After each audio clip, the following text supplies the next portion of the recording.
UK Prime Minister Keir Starmer is facing potential rebellion with his own Labour Party just 2 months into his term. The issue, controversial cuts to winter fuel payments for pensioners, which will be voted on in Parliament next week. During Prime Minister's questions yesterday, Starmer defended the decision, arguing that scaling back these payments is necessary to fix the economic black hole left by the previous Conservative government. But his stance has sparked criticism from across the political spectrum. Former Prime Minister Rishi Sunak accused Keir Starmer of neglecting pensioners in favour of inflation-busting pay rises for public sector workers like train drivers. Tory MPs were quick to back him up with shouts of shame from the opposition benches. It was his decision, and his decision alone, to award a train driver on £65,000 a pay rise of almost £10,000. And it was also his decision that a pensioner living on just £13,000 will have their winter fuel allowance removed. So can the Prime Minister explain to Britain's low-income pensioners why he has taken money away from them whilst at the same time given more money to highly paid train drivers? But it's not just Conservative MPs pushing back. A growing number of Labour MPs are opposing the cuts. 10 have already signed a motion led by MP Neil Duncan-Jordan, calling on Starmer to reconsider. The rebels include newcomers Jessica Asato and Melanie On. More Labour MPs could follow, with several still undecided. The decision has sparked outrage amongst pensioners, with questions being asked of whether respect for Britain's elder generation has all but vanished. Yes, it's not something we would have expected from the Party of Social Justice, I don't think. They talk about rich pensioners, and there probably are some, but like everything else, it's probably a bell curve with very rich at one end, very poor at the other end, and the mass in the middle, just about managing. Do you feel pensioners in this country are being prioritised over train drivers, for example? I think the government have said they have difficult decisions to make, and I'm sure they have. I think we might seem like an easy target to them because we haven't got the power of train drivers or, other groups of workers who can withdraw their labour if they're not happy about something. But we do have influence, and we have influence. A lot of our members are also union members, and I'm sure the unions are thinking about all of this as well. And I think Unite Union has come out and said that they're very unhappy with what the government seems to be doing at the moment. Angela, you said that they're potentially picky on pensioners because you haven't got, the power or the sway of unionised train drivers. Isn't that the hallmark of a bully, picking on people who are powerless to respond? I don't know. Yes, it could be construed that way. Certainly Mr. Starmer seems bullish at the moment in the way he's approaching things. He said he's changed the Labour Party. And if these decisions are an example of the change to the Labour Party, then it doesn't seem like changes for the better to poorer people. Do you feel like pensioners and the older generation are respected anymore in this country, Angela? Anymore? Have they ever been? For quite some time now. We've got one of the lowest state pensions in Europe. The government seem to think of it as some kind of a benefit that we haven't worked for or paid into. Whereas, personally, I had a career of 42 years and I paid national insurance every month of those 42 years. And so I feel that we have paid into it. Now, governments years ago decided to use a kind of a Ponzi scheme where they used today's income to pay out today's benefit. And it's not working anymore, clearly, because there aren't enough workers to contribute to that particular scheme. So definitely, I think something needs to change.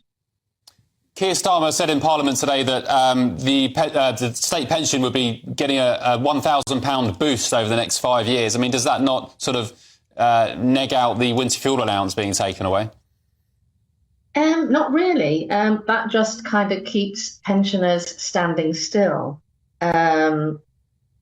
£1,000 over 5 years isn't really very much, is it? I mean, the state pension now is only 11,500 a year. That would only make it 12,500 in 5 years' time. The median wage in the country is nearly 35,000. If you're on less than 60% of that, then you're considered to be in poverty. So that doesn't get us anywhere near the 21,000, which is 60% of the current median wage. It doesn't even get us near to the living or minimum wage. So I think, pensioners have had a rough deal for quite a long time. And although the government seem to think these numbers are really big, when you're struggling with council tax going up, inflation as it is, fuel bills going up, you're only just standing still by getting those increases, nothing more. Got it. The upcoming vote will be whipped, meaning that MPs will be expected to toe the party line. But Labour insiders say discipline may be more lenient this time compared to the recent rebellion over the two-child benefit cap. Last time, Starmer suspended 7 Labour MPs for 6 months for defying the party on that issue. Keir Starmer has unleashed a civil war within the Labour Party. Last night, there was a vote on the two-child benefit cap and some of his own MPs spoke out against Labour's position. If the Labour Party has a moral mission, it must be to eradicate poverty. The key driver of rising child poverty is the two-child benefit cap. And the single most effective way of tackling child poverty is immediately lifting 300,000 children out of poverty by scrapping this cruel policy. It is a move backed by everyone from Gordon Brown, all 11 trade unions affiliated to the Labour Party, as well as the TUC, which represents 6 million workers, as well as the Archbishop of Canterbury and Save the Children. Well, several Labour MPs voted against Starmer's position, and then today he basically sacked them all. There they are. We've got Afsana Begum, Imran Hussain, Rebecca Long-Bailey, Ian Byrne, Richard Bergen, Zara Sultana and John McDonnell. But they're not taking it lying down. Sultana teed off again today. So your view of Keir Starmer today, having also kicked you out of the party, is what? Well, I'm not interested in playing up to this macho virility test that seems to be what people are talking about. It's about the material conditions of 330,000 children living in poverty. Sorry, what? And Afsana Begum made some astonishing allegations that the party whips were making trade-offs on the issue with her of domestic violence. And that was shocking. Just and to be clear, what you're unacceptable. suggesting here, so they offered you what support in bills that you may have around that particular issue if you voted with them? Yes. OK, so then she went even further.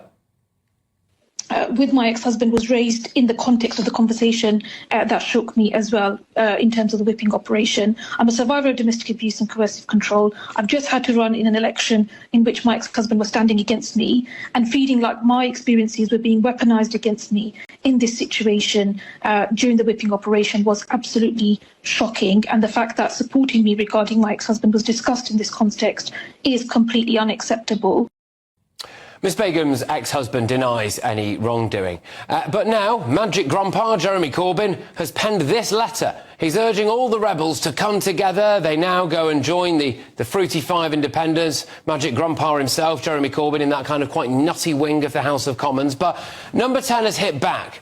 They said, we've been very clear on our position on the child limit and why we did not commit to removing it both during the campaign and since. And that is because, given the economic situation we've inherited, we are very clear that we're not going to make promises that we can't keep. Now, clearly voting against the party's position on the King's speech is a serious matter.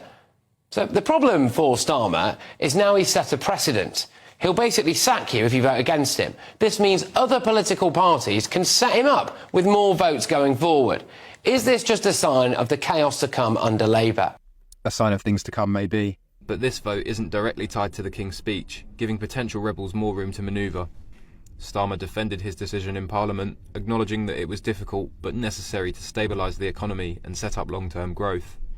No Prime Minister wants to do what we have to do in relation to the winter fuel allowance, but we have to take the tough decision to stabilise our economy to ensure that we can grow it for the future. And as I've said, we are working hard on pension credit. We're allowing housing benefits, which they didn't do for years, and over 5 years, this projected increase of up to £1,000 for those on pensions. We are taking tough decisions that they got. With a looming vote and a seemingly growing divide in the Labour Party, all eyes will be on next week's showdown in Parliament. Will Starmer hold the line, or will the rebellion gain traction? We will bring you updates as the story develops.